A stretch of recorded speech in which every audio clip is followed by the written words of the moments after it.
Look at a map of East Africa, and Ethiopia and Kenya share one of the continent's most prominent borders. They sit side by side, roughly the same latitude, similar highlands, similar climates. A person in Addis Ababa and a person in Nairobi are geographically closer than a person in London is to someone in Rome.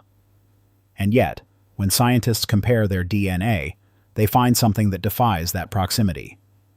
The Ethiopian genome carries traces of ancient Middle Eastern farmers, early Arabian traders, and populations that moved through the Nile corridor thousands of years before the pyramids were built. The Kenyan genome, particularly among the Nilotic and Bantu communities, tells a completely different story. One written in the great migrations of sub-Saharan Africa, in the cattle cultures of the Nile Valley, and in the ancient forests of Central Africa. Two neighbors, two radically different genetic identities. How did this happen? To understand the divergence, you have to think about East Africa not as a region, but as a crossroads. It is one of the most genetically diverse places on Earth, and that diversity has deep roots. Roots that stretch back to the very first steps humanity ever took out of Africa and to the waves of people who thousands of years later found their way back. Start with Ethiopia. Ethiopia sits at what scientists call the Horn of Africa, a strategic wedge of land pointing toward the Arabian Peninsula. That geography isn't just political, it's genetic.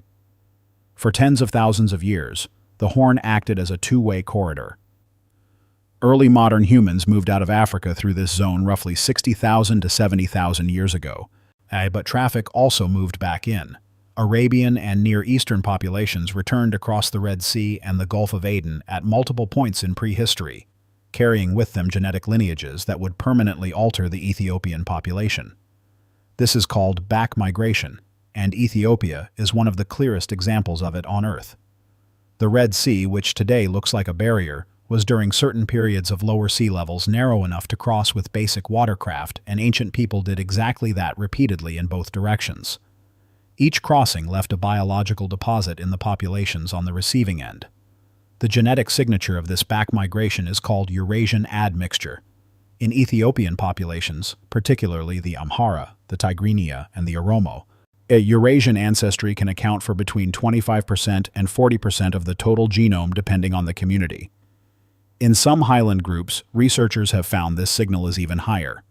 To put that in context, this means a significant portion of the average Ethiopian genome is more closely related to populations in the Levant, the Arabian Peninsula, or even parts of the Caucasus than to populations in neighboring sub-Saharan Africa. This isn't a small statistical artifact. It's one of the defining features of Ethiopian genetics. Ancient DNA studies published in the last decade have helped scientists pinpoint when the largest of these admixture events occurred, with one major pulse, estimated at roughly 3,000 years ago, coinciding with the rise of ancient South Arabian civilizations that had documented contact and trade relationships with the Horn. And this wasn't just people crossing the water once, it was sustained, repeated contact over centuries, each wave deepening the Near Eastern signal in the Ethiopian gene pool. Now compare that to Kenya. Kenya sits south of the Horn, and while it too is a crossroads, its genetic traffic has flowed in different directions. Kenya is home to one of the most dramatic examples of migration in African history, the Bantu expansion. Starting roughly 3,000 to 4,000 years ago, Bantu-speaking agricultural communities began spreading out from a homeland near modern-day Cameroon and Nigeria. They moved east and south in waves, absorbing, displacing, and mixing with the populations they encountered. What drove this expansion is still debated. Likely a combination of population pressure, the adoption of iron-working technology, and the agricultural advantage of growing crops like sorghum and millet in new environments. Whatever the cause, the scale was extraordinary. In the span of a few thousand years, Bantu-speaking peoples colonized roughly half the African continent. Today, the majority of Kenyans, including the Kuyu, the Luo, the Luia, and many other groups, carry a genetic signature that connects them directly to this expansion. Their ancestry traces back to West Central Africa, not to the Middle East. The Eurasian admixture that defines the Ethiopian profile is largely absent. These are people whose deepest genetic roots point thousands of miles to the west, not across the Red Sea, but deep into the Congo Basin and the forests of equatorial Africa. But Kenya is not genetically simple either. The Maasai, for example, carry significant Niloahan ancestry, and a lineage tied to ancient pastoralist communities that originated in the Saharan belt thousands of years before the Bantu arrived.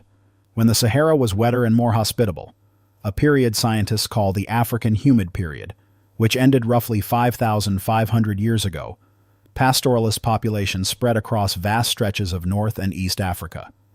As the Sahara dried and contracted, these communities were pushed south and east, eventually settling in the regions that are today Sudan, South Sudan, Uganda, and Kenya. The Maasai are the genetic descendants of that ancient southward retreat. Their profile sits clearly apart from both the Bantu majority and from Ethiopian highland communities. A third genetic story running through the same country. The Cushitic communities of northern Kenya, such as the Somali and Borana, show genetic profiles that actually begin to resemble Ethiopian populations, which is exactly what you'd expect given the shared Cushitic linguistic and cultural heritage. Kenya. Like Ethiopia, is a mosaic, but it is a different kind of mosaic assembled from different pieces reflecting different ancient migrations layered on top of each other across thousands of years. The role of language is crucial here and often misunderstood. Ethiopia is home to Semitic languages, Amharic and Tigrinya, that are in the same family as Arabic and Hebrew. And further back, the same family as ancient Phoenician, Idian, and Aramaic, the languages of the ancient Near East. These aren't just cultural imports. They arrived with people carrying genes alongside grammar. The Semitic presence in Ethiopia reflects real deep migrations from the ancient Near East that left biological imprints alongside linguistic ones. Linguists and geneticists now broadly agree. The Semitic languages of Ethiopia came with a population movement, not just a cultural exchange. This distinction matters enormously. Languages can sometimes spread without major population movement through trade, conquest, or prestige. But when the linguistic evidence and the genetic evidence point in the same direction at the same time, scientists treat that as strong confirmation of an actual migration event. In Ethiopia's case, both arrows point the same way toward Arabia and the ancient Near East. Kenya, by contrast, is dominated by Bantu and Niloic languages, entirely different families with entirely different migration histories behind them. Yes, the grammar and the genome in both countries tell the same story. One of the most striking data points in Ethiopian genetics is the haplogroup distribution. Y chromosome haplogroup E1b1b, linked to Cushitic and Near Eastern populations, is found at very high frequencies in Ethiopia, sometimes exceeding 60 to 70% in certain groups. Meanwhile, haplogroup E1b1a, the signature of the Bantu expansion, dominates Kenyan Bantu populations. These two branches of the same ancestral haplogroup split thousands of years ago and then went on entirely different journeys. One moved north and mixed with the ancient Near East, accumulating Near Eastern markers over millennia of back-and-forth contact across the Red Sea corridor. The other moved south and west, dispersing through the forests and savas of Central and West Africa, and then returned east with the Bantu wave thousands of years later. Same distant ancestor, completely different genetic destinies. When geneticists look at mitochondrial DNA, the lineage passed through the mother's line. The picture is consistent. Ethiopian maternal lineages show elevated frequencies of haplogroups associated with North Africa and the Near East. Kenyan Bantu maternal lineages show the sub-Saharan signature of the Bantu expansion. The divergence holds regardless of which parent's line you follow.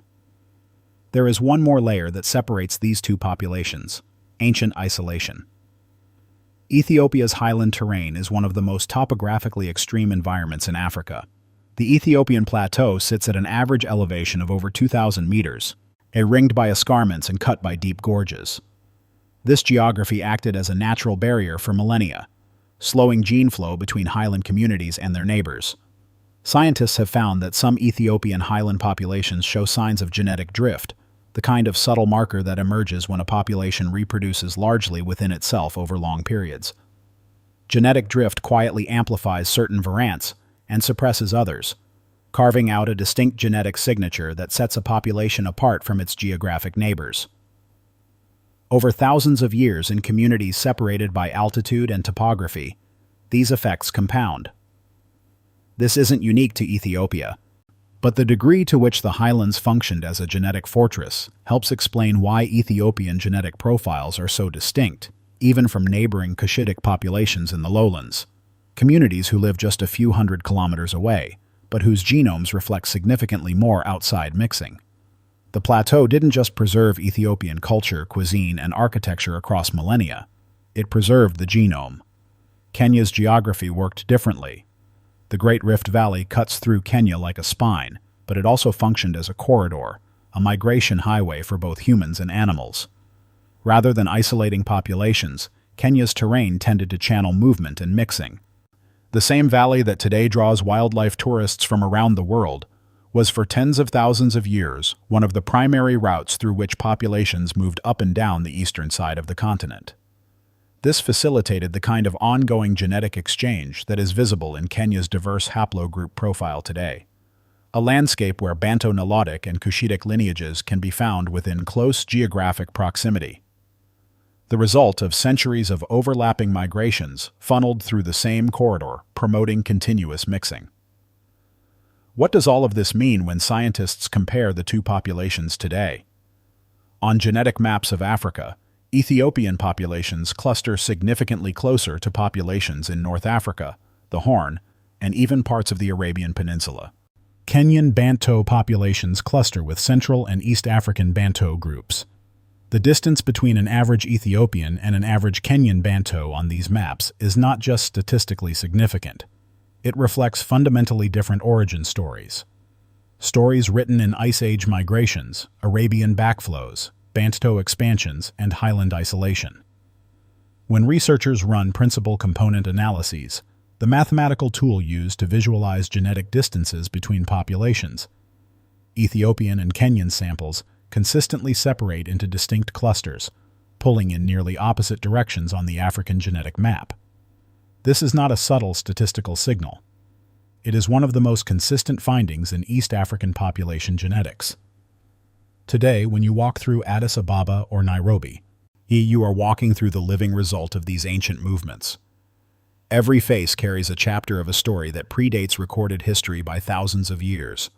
A story of hunter-gatherers, Arabian sailors, Saharan pastoralists, and forest farmers who moved across a continent and left their mark in every cell of every person who came after them. The maps say these are neighbors. The DNA says they are products of different worlds. Worlds that overlapped, diverged, and left their signatures in the bodies of every person alive today. The border between Ethiopia and Kenya is one of the oldest on the continent, but it was never drawn in the genome. And the genome, it turns out, has a much longer memory than any map.